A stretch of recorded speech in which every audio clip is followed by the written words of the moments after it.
다니엘 2장 1절부터 23절 말씀 가지고 오늘 함께 은혜 나누겠습니다. 이전 말씀에서는 세상 안에서 정결함을 지킨 다니엘과 세 친구들에게 하나님께서 특별히 지혜와 지식을 주셨다고 했습니다.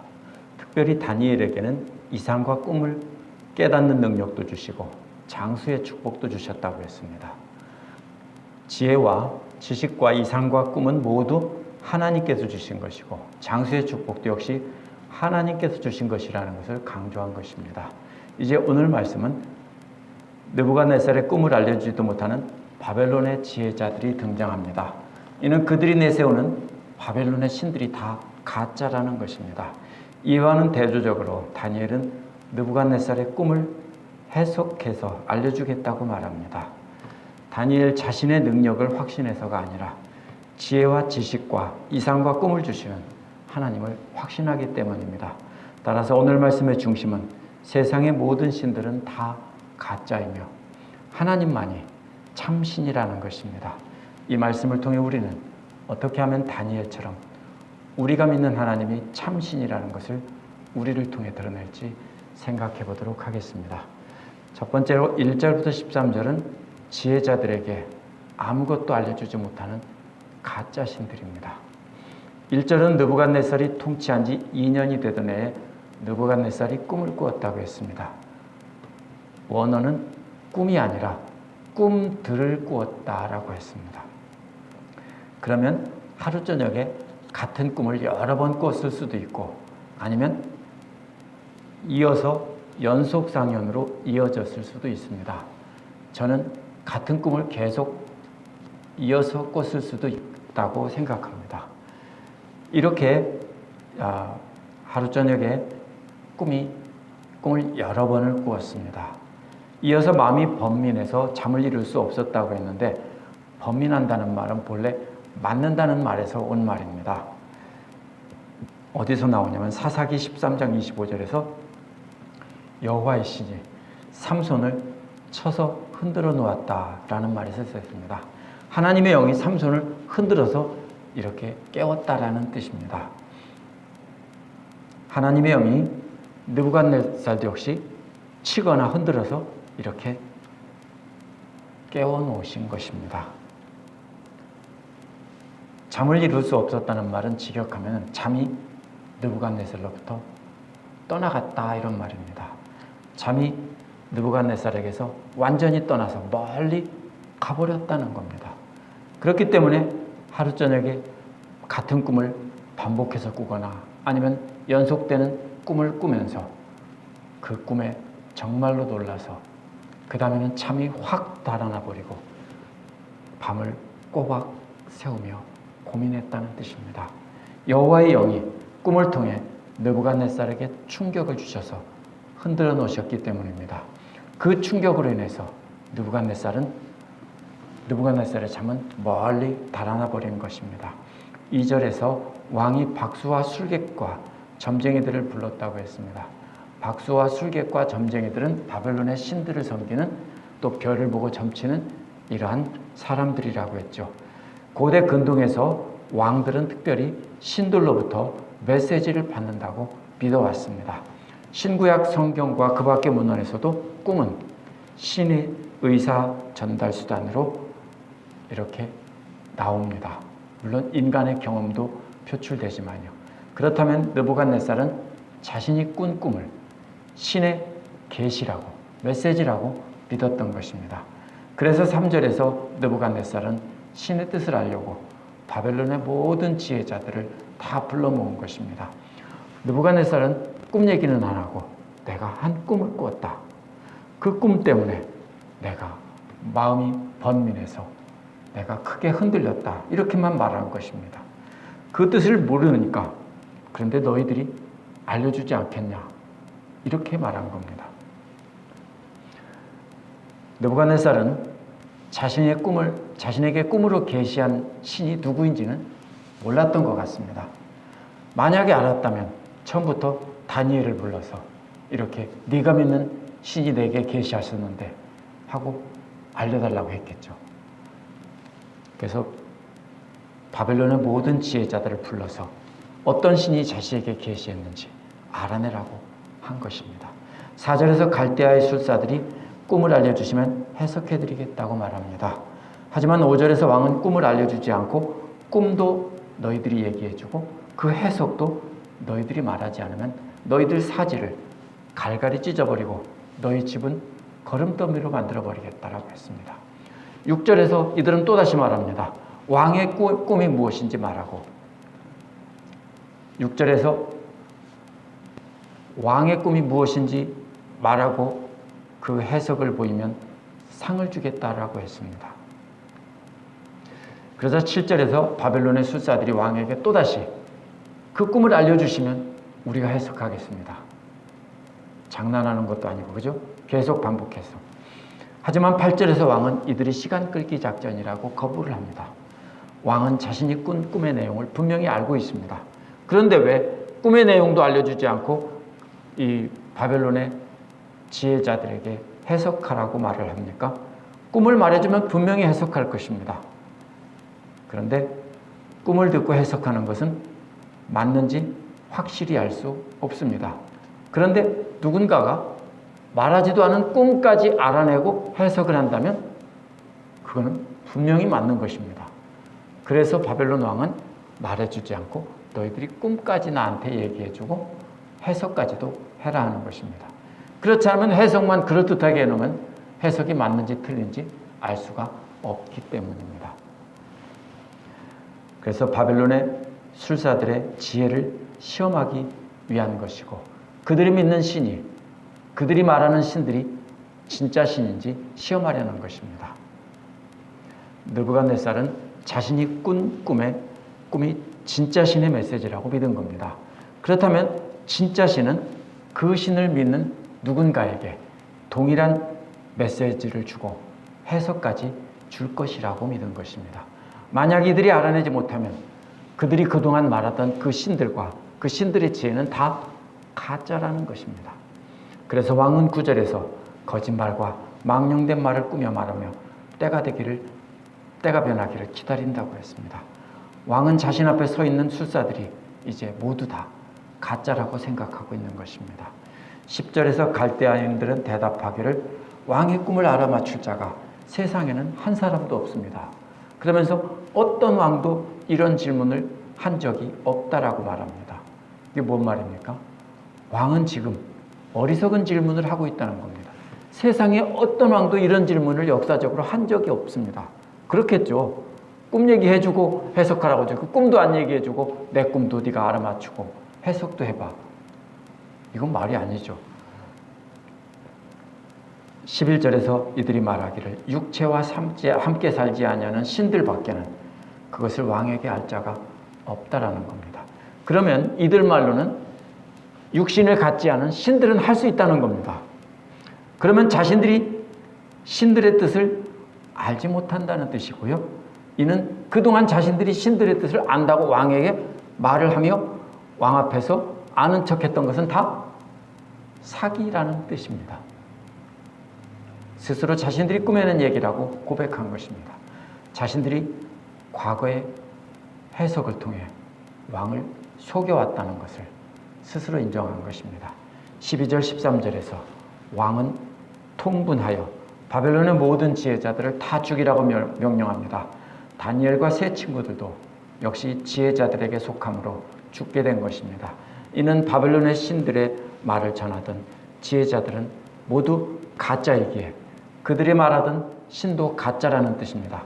그런데 느부갓네살은 그동안 바벨론의 지혜자들이 가짜 신을 가르치며 자기를 속여왔다는 것을 이제 드디어 깨달았기 때문에 분통이 터져서 저 사기꾼들을 다 죽여버려라 하고 있습니다. 그런데 다니엘과 세 친구들이 섬기는 신은 어떤 신인지 알지 못하니까 그냥 도매금으로 다 묶어서 저놈들까지도 다 죽여라 이렇게 명령한 겁니다. 14절에서 23절은 다니엘에게 환상으로 보여주신 하나님이 나옵니다. 아무 말도 하지 못하는 가짜 신들과 진짜로 알려주는 하나님이 비교되는 것입니다. 14절에서 원어에서 다니엘이 명철하고 슬기로운 말로 아리옥에게 대답했다 이렇게 말을 합니다. 이는 거짓말로 느부갓네살을 속이던 바벨론의 지혜자들과 비교하고 있습니다. 그들은 거짓말로 왕을 속였는데 이제 다니엘은 명철하고 슬기로운 말로 이렇게 아리옥에게 말하고 있습니다. 살아계시는 하나님을 믿고 섬기는 사람들에게 가짜신을 섬기던 속이던 사기꾼들과는 비교도 안 되는 지혜를 갖고 있었다는 것입니다. 14절의 중심은 명철하고 슬기로운 대답입니다. 14절은 원어의 순서대로 읽어야 긴장감을 느낄 수 있습니다. 슬기롭다는 말은 본래 맛이 있다는 뜻입니다. 어떻게 말이 맛이 있습니까? 다니엘은 아리옥에게 아주 지혜롭고 맛깔나게 대답했다. 저는 이렇게 번역하고 싶습니다. 참 맛깔나게 대답했다. 대답이 참 맛있다. 이런 말입니다. 근데 아리옥이 누군지는 아직 소개하지 않아서 궁금증과 긴장감을 더해줍니다. 이어서 이 사람이 왕의 시위대장이고 바벨론의 모든 지혜자들을 죽이려고 나온 사람이다 라는 설명이 이어집니다. 아리옥은 왕의 시위대 장관입니다. 왕의 친위대라고 해야 되나요? 왕의 직할부대. 그러니까 왕이 직접 지휘하는 통솔하는 그런 부대의 장관이니까 뭐라고 해야 될까요? 참모총장이나 국방부 장관쯤은 되는 사람이고요. 이제 옛날에는 고대 지방의 각 영주들이 자신들이 소유하고 있는 군대가 있지만 이 사람은 왕의 직접 통솔하는 그런 군대 장관입니다. 근데 이 사람이 죽이려고 나온 사람인데도 그 사람에게 다니엘은 아주 맛깔나게 말을 했다는 겁니다. 이 사람은 느부갓네살의 명령에 따라 예루살렘을 파괴하고 허물었던 사람입니다. 포로들을 처형시키거나 바벨론에 끌고 간 것도 이 바로 시위대 장관이 한 것입니다. 그렇다면 아리옥은 다니엘의 가족들을 처형시켰을 것입니다. 일부를. 또 바벨론으로 다니엘을 끌고 온 사람도 역시 아리옥입니다. 그렇다면 다니엘에게는 철천지 원수 같은 사람입니다. 그 사람은 지금 바벨론의 지혜자들을 죽이려고 나온 것이라고 말합니다. 다니엘과 세 친구들도 역시 죽이려고 나온 사람입니다. 이러한 원수 같은 사람에게 다니엘은 지혜롭고 아주 맛깔나게 대답했다는 것입니다. 다니엘은 자신의 감정을 앞세우지 않고 아주 지혜롭고 상대방이 아주 듣기 좋게 그렇게 대답을 해준 것입니다. 이는 하나님께서 주신 지혜를 따라 행동하는 것입니다. 15절은 다니엘이 시위대 장관 아리옥에게 묻는 내용입니다. 왕의 명령이 어찌 그리 급하냐라는 것입니다. 2장 4절에서 7장 28절까지는 히브리어가 아니라 아람어로 기록되어 있습니다. 구약 성경 전체는 히브리어로 기록되어 있는데 이 부분은 아람어로 기록되어 있습니다. 아람어로 급하다는 말은요, 번역된 말은 오만한 태도를 보인다는 말입니다. 어떤 게 오만합니까? 이것은 아주 무섭고 엄한 표정으로 이렇게 표정을 짓고 태도를 취하고 있다는 말입니다. 그렇다면 새 번역이 NIV나 NLT와 같이 가혹하냐라고 번역한 것은 원문의 문자적인 뜻, 무섭게 생겼다. 아주 뭐라고 해야 될까요? 무서워서 그 앞에서 어쩔 줄 몰라게 추상 같다고 할까요? 그런 뜻이라고 볼 수 있습니다. 그런데 ESV나 NASB처럼 개역은 급하다라는 말로 번역했습니다. 문맥상 보면 급하다는 말이 더 잘 어울리기 때문에 그렇게 번역한 것입니다. 그래서 두 가지 번역이 존재합니다. 그러나 왕의 최측근의 군대 지휘관이 그렇게 급하게 가면서 막 서둘러 가지는 않았을 것입니다.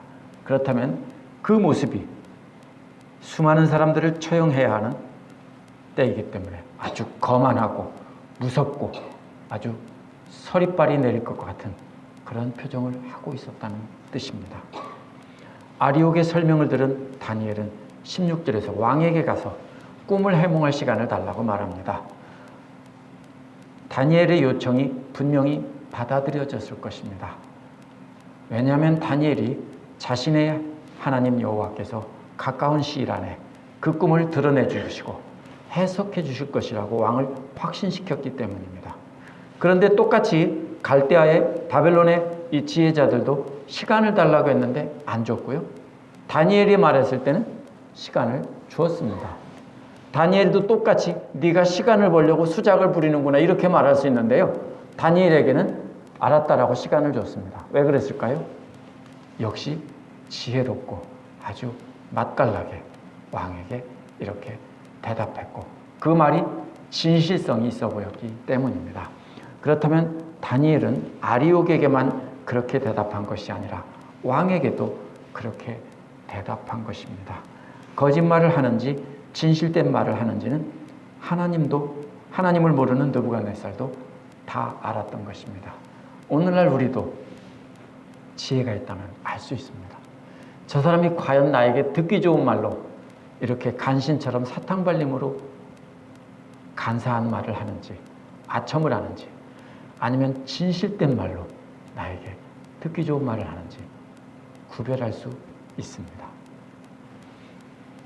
그래서 오늘날 우리도 믿지 않는 자들에게 그렇게 우리의 말을 진실되게 믿어주도록 그렇게 다니엘과 같이 우리도 맛깔나는 말을 할 수 있어야 됩니다. 누구에게요? 원수에게. 나를 죽이려고 하는 원수에게 분노를 터뜨리지 말고 그 사람에게도 아주 맛깔나게 대답을 해야 한다는 것입니다. 절대로 위기를 모면하려고 거짓말을 하면 안 된다는 것입니다. 17절에서 18절은 왕의 허락을 받고 돌아온 다니엘이 다른 친구들에게 함께 기도하자는 것입니다. 죽느냐 사느냐의 위기에서 네 소년이 함께 기도하는 모습은 참으로 아름다운 장면입니다. 다니엘은 자신들뿐만 아니라 바벨론의 지혜자들도 자신들과 함께 죽지 않게 해달라고 기도하자고 했습니다. 원수들이고 우상숭배자들에게 하나님께서 저들은 심판해 주시고 우리는 살려달라고 기도해야 맞습니다. 그러나 다니엘은 그렇게 기도하지 않았습니다. 원수들까지도 사랑하는 진실된 마음으로 다른 형제들에게 우리 함께 다 같이 죽지 않도록 기도하자고 한 것입니다. 하늘에 계신 하나님께 불쌍히 여겨주시기를 간구하자고 했습니다. 이는 자신의 지혜로는 알 수가 없고 하나님께서 알려주셔야만 가능하기 때문입니다. 19절은 그 기도가 응답되는 내용입니다. 그 비밀은 밤에 환상을 통해 다니엘에게 알려졌습니다. 그래서 다니엘은 하늘의 하나님께 찬송했습니다. 20절에서 23절은 다니엘이 기도 중에 하나님께 찬양하는 내용입니다. 다니엘이 말한 내용은 먼저 영원부터 영원까지 하나님의 이름을 찬송하여라라는 것입니다. 무슨 말입니까? 창세 때부터 앞으로 영원히 하나님은 찬송 받으실 분이라는 것입니다. 21절도 그 이유를 말하는 것입니다. 때와 계절을 바뀌게 하시는 분도 하나님입니다. 창세 때부터 때와 계절을 만드신 분이 하나님이시고 왕을 세우기도 하고 패하기도 하신다는 겁니다. 역사를 주관하신 분이 하나님이시라는 겁니다. 따라서 온 세상 모든 질서를 창조하시고 인간들의 역사를 창조하신 분이 바로 하나님이시라는 겁니다. 느부갓네살과 같이 강력한 왕도 하나님께서 주관하신다는 겁니다. 또 지혜자들에게 지혜 주시고 총명한 사람들에게 지식을 주시는 분도 하나님이시라는 겁니다. 모든 지혜의 근원이 다 하나님이라는 겁니다. 이는 자신들이 바벨론의 지혜자들보다 우월하기 때문이 아니라 하나님께서 자신들에게 알려주셨기 때문이라는 겁니다. 그렇기 때문에 하나님께만 영광을 돌리는 것입니다. 우리는 이러한 놀라운 일이 응답을 받거나 놀라운 일을 우리가 성취하면 우리도 조금 열심히 했다. 물론 하나님께서 하셨지만 나도 조금 열심히 했습니다. 이런 마음을 갖기가 쉽습니다. 그러나 우리도 다니엘처럼 모든 영광은 하나님께만 돌려야 합니다. 그렇죠? 22절은 먼저 깊고 은밀한 것을 나타내신다고 했습니다. 깊은 곳은 인간이 접근할 수 없는 땅속 아주 깊은 곳 같은 그런 곳입니다. 은밀한 곳이라는 것은 감추어졌다는 뜻입니다. 어떤 인간도 접근이 불가능하고 완벽하게 감추어진 것은 하나님만 드러내실 수 있다는 것입니다. 또 어둠 속에 감추어진 것도 다 안다고 했습니다. 인간들이 볼 수 없는 어두운 곳도 하나님께서는 다 보고 하시고 빛이 하나님과 함께 하신다는 겁니다.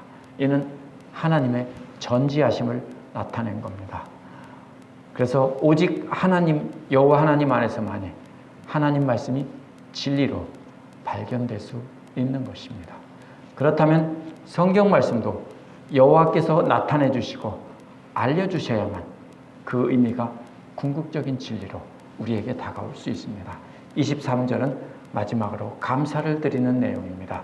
조상들의 하나님이라고 부르면서 하나님께 감사와 찬양을 드린다고 했습니다. 그 이유는 하나님께서 자신들에게도 힘을 주셨기 때문입니다. 또한 주님께 간구한 것도 알게 해주셨기 때문입니다. 그렇다면 다니엘은 과거 조상들과 함께 하신 것에 감사하기 시작했고 오늘날 자신에게 응답해 주신 것까지 감사한 것입니다. 우리도 마찬가지입니다. 지난날 조상들과 또 지난날 우리들의 기도에 응답하신 하나님을 찬양하면서 지금 나에게 응답해 주신 하나님께 감사와 찬양을 드려야 하는 것입니다. 우상을 숭배하며 거짓말로 왕을 속이던 바벨론의 지혜자들은 오늘날도 똑같이 존재합니다. 그들은 자신들이 신으로부터 직접 계시를 받았다고 거짓말하며 사람들을 속이고 사람들에게 공포감을 주어서 자신들의 말을 듣지 않으면 하나님께서 너희들에게 자신들의 신이 너희들에게 벌을 내리게 하겠다. 어떤 사람들은 하나님의 이름을 들먹거리기도 하고 어떤 사람들은 다른 신들을 들먹거리기도 합니다. 그러면서 그들에게 재물을 빼앗아서 세상의 권세와 명예를 누립니다. 그러나 오늘날 우리는 하나님의 성취되고 기록된 완전한 예언을 갖고 있습니다. 구약에서 계속 말씀하신 것이 예수 그리스도를 통해서 완전히 이루어졌기 때문입니다. 그분이 구약에 예언된 대로 십자가에서 죽으시고 분명히 부활하셨기 때문입니다. 그런데 아직도 자신들만이 하나님의 뜻을 안다며 거짓말한다면 100% 가짜입니다. 구약의 어떤 인물을 들어서 모세와 같이 하나님께서 나에게 알려주셨다. 이렇게 말하는 사람들이 있습니다. 그러면 뭡니까? 들을 것도 없이 무조건 가짜입니다. 자기가 이 시대의 모세다. 자기가 이 시대의 엘리야다. 무조건 가짜입니다. 대부분 그렇게 해서 자신의 권위를 내서 사람들을 꼼짝 못하게 합니다. 이제 다니엘이 받은 것과 같은 하나님의 말씀은 성경에 모두 기록되어 있습니다. 다니엘 시대에는 계시가 완성되지 않았기 때문에 계속해서 예언자들에게 계시를 주었던 겁니다. 그 예언의 말씀이 예수 그리스도를 통해서 완전히 완성되었기 때문에 우리는 성경에 다 기록된 그 말씀을 갖고 있습니다. 그 예언의 말씀을 우리가 깨달으면 우리가 바로 다니엘입니다. 오늘 말씀에서 첫째로 배워야 될 것은 다니엘의 말입니다. 원수들에게도 이렇게 맛깔나게 말해서 시위대장은 굉장히 흥분한 상태로 아주 이렇게 두려움에 차서 근엄한 모습으로 이렇게 불안한 마음으로 자기가 수많은 사람을 죽여야 되는 그런 임무를 띠고 왔는데 다니엘의 말을 듣고 마음에 평화를 얻은 겁니다. 안정을 얻은 겁니다. 그리고 그 분노가 가라앉았습니다. 그래서 왕에게도 역시 말을 했고 왕의 분노도 역시 가라앉힌 것이 바로 다니엘의 말입니다. 우리 역시 원수들에게 분노하면 안 됩니다. 왜요? 혹시 여기서 자기 원수 중에서 시위대장이나 왕처럼 죽이려고 하는 원수 있어요? 없을 거예요. 그죠? 그러면 우리는 우리의 원수들에게도 그렇게 그 사람들의 마음을 누그러뜨리고 편안하게 가라앉게 하는 그런 말을 우리가 해야 되는 것입니다. 우리 주변에서 찾아보면 그런 사람들을 찾을 수 있습니다. 항상 좋은 말로 위로하고 격려하며 자신을 해롭게 하는 사람이라도 마음을 안정되게 해주는 그런 말을 하는 사람이 바로 우리가 되어야 하는 것입니다. 우리가 그렇게 말하지 않고 감정을 드러내며 분노를 표출하며 나는 화끈해. 나는 속에 있는 것을 감추지 않아. 그러면서 나는 뒤끝이 없어. 이렇게 말하면 모두 하나님의 영광을 가리는 것이고요. 우리 만나서 화끈하게 풀어보자. 그거 절대로 하면 안 됩니다. 왜요? 한 번 싸웠는데요. 가라앉았는데 또 만나서 어떻게 합니까?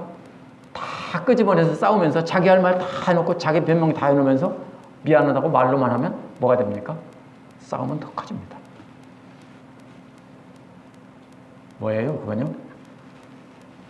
오늘 말씀에 나온 바벨론 술사들처럼 말하는 겁니다.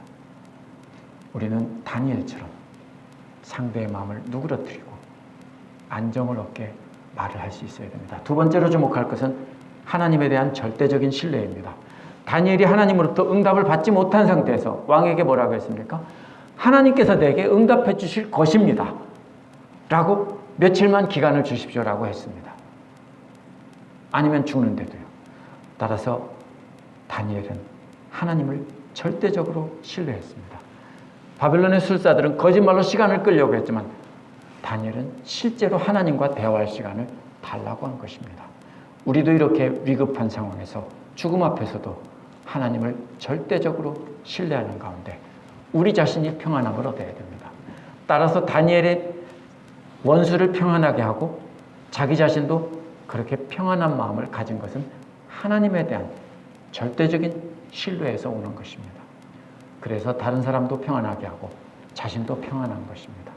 우리 마음이 평안하지 않다면 우리는 아무리 말을 잘하려고 해도 불안한 말을 할 수밖에 없습니다.